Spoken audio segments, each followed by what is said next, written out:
I had the operation, and then within 6 hours they put me in a coma. It was my daughter who worked it out.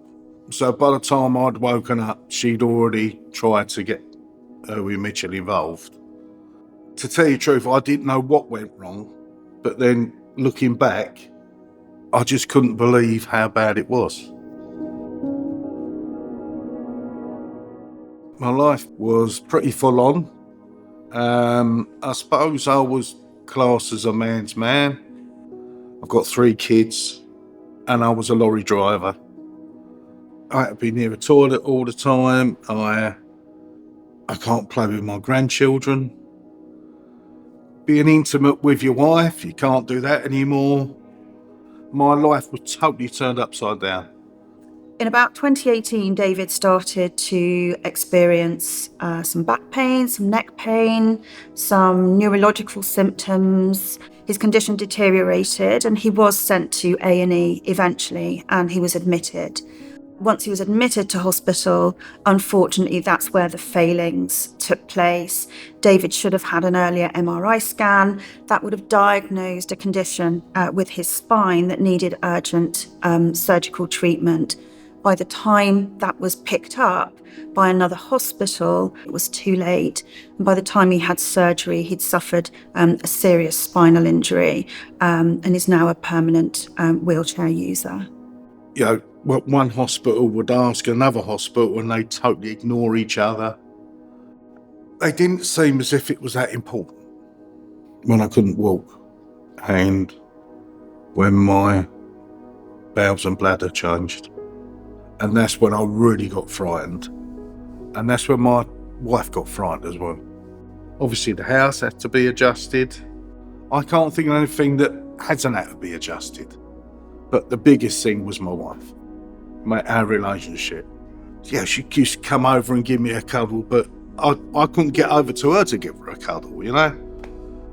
I used to do everything for my wife. Now she's having to do everything for me.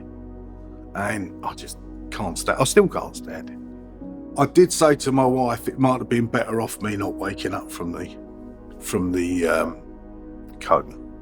That's how bad it was. Understandably, he was very low, he was very depressed. David, when I met him early on, told me he used to enjoy playing golf, but said he thought he'd never play again. And that was actually having very detrimental effect on his well-being and his mental health. It was a big part of his social life before his injury.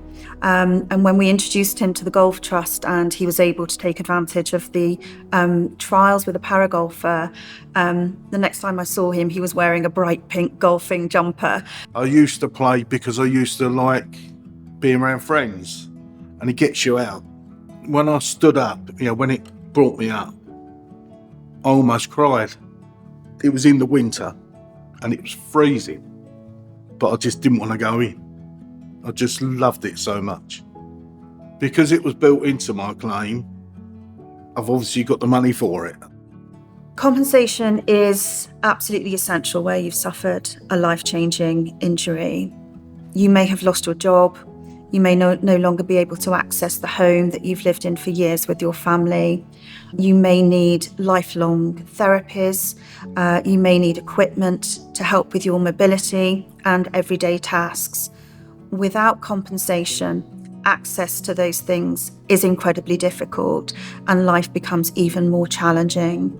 I was sitting there for 2 years just moping about, and I felt as if I had nothing in my life.